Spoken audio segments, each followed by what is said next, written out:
sadar kita tidak akan selamanya, kita akan kembali. Apa bekal yang telah disiapkan? Pakaian ini yang akan dibawa ke alam kubur? Kalla, tidak. Kain kafan, hanya 2 kain yang tanpa kantong. Kain putih yang dibawa adalah fas'au ila dzikrillah, bukan meninggalkan dunia, tapi kreasikan dunia menjadi bekal akhirat. Belajar tetap di tempat yang sama, niatkan untuk menaati Allah Subhanahu wa ta'ala. Bekerja tetap di tempat yang sama, niatkan untuk menaati Allah Subhanahu wa ta'ala. Di rumah menjadi ayah yang baik, di kantor menjadi pegawai yang baik, jadi anak yang baik, niatkan untuk meneladani Rasulullah SAW. Dunianya hasanah, akhiratnya hasanah. Jika bukan dunia meninggalkan kita, boleh jadi kita yang meninggalkan dunia lebih dulu. Maka saat Jumat itulah kita diminta oleh Allah merenung. Kalau Anda, saya, kita diwafatkan di Jumat ini, bekal apa yang kiranya akan kita bawa pulang menghadap kepada Allah Subhanahu wa ta'ala. Jadi mata orang beriman itu pasti berakhlak. Kalau sholatnya sukses, itu pasti ada akhlak dalam pandangannya. Nah, itu kita yang punya itu. Karena itu mata orang beriman, karena dibimbing oleh akhlak, oleh imannya, nggak semua dilihat. Ada batasan. Cara sabar itu simpulkan saja, bukan diam menerima, bukan. Simpulkan sambil menyusun aksi, kata Allah. Apa kesimpulannya? Kan semua yang atur ya Allah, ini semua punya Engkau. Hamba hanya ikhtiar, Engkau perintahkan, hamba jalani. Engkau minta, hamba ikhtiar, hamba ikhtiar. Engkau tetapkan hasil yang ini bukan milik hamba, itu punya Engkau. Engkau yang punya ya Allah, semua berasal darimu.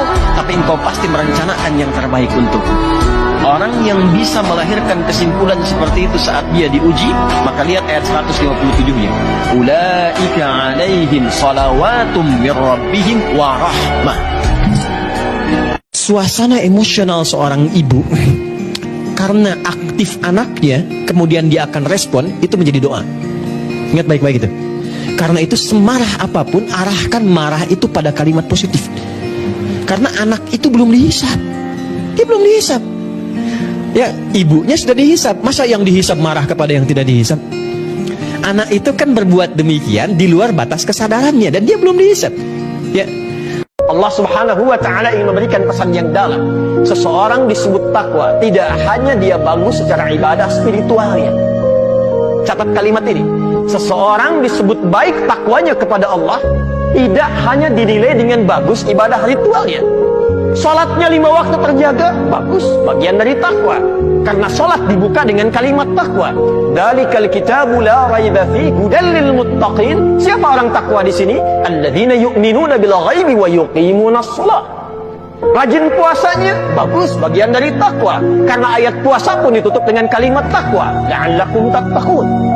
Hajinya bagus, sempurna, bagus. Karena haji pun bagian dari takwa. Quran surah kedua ayat 197. Wa tazawwadu fa inna khairaz zadi taqwa. Tapi ternyata kata Al-Quran, takwa bukan hanya bagus ibadah ritual. Takwa juga baik dalam konteks ibadah sosial. Quran surah ketiga Ali Imran ayat 133 sampai 134. Wasari'u ila maghfiratin min rabbikum wa jannatin 'arduha as-samawati wal ardu u'iddat lil muttaqin. Bergegaslah kalian mengevaluasi diri, bermuhasabah, dan berharaplah mendapatkan karunia dari Allah, ditempatkan di surga yang disiapkan seluas langit dan bumi. Untuk siapa? Orang-orang takwa. Siapa mereka yang dimaksudkan di ayat ini? Ayat 134-nya. Alladzina yunfiquna fis sarai wad dharra wal kadhimina al ghaidha wal 'afina 'anil nas wallahu yuhibbul muhsinin. Yaitu orang-orang yang mampu berbagi, saling perhatian.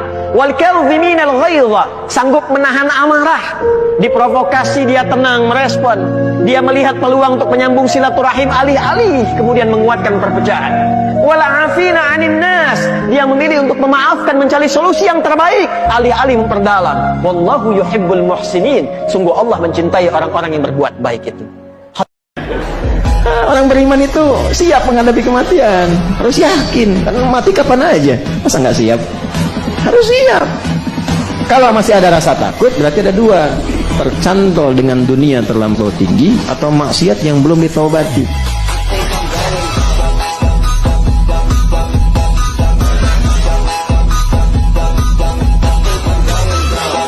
Di surga itu ada 8 pintu surga. 8 itu ternyata di hadis lain pintunya semua amal soleh. Ada pintu sholat, pintu puasa namanya Ar-Rayyan, ada pintu sedekah, pintu zakat, pintu haji. Jadi kita itu sekarang fastabiqul khairat. Kenapa ada moto fastabiqul khairat? Itu kan diambil dari Al-Baqarah ayat 148.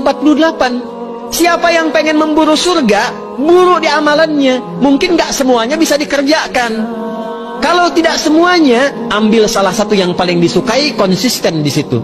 Walikulli wijhatun huwa muwalliha. Setiap orang pasti punya kecenderungan untuk beramal. Ada yang senang puasa, ada yang senang tahajud, ada yang senang sedekah.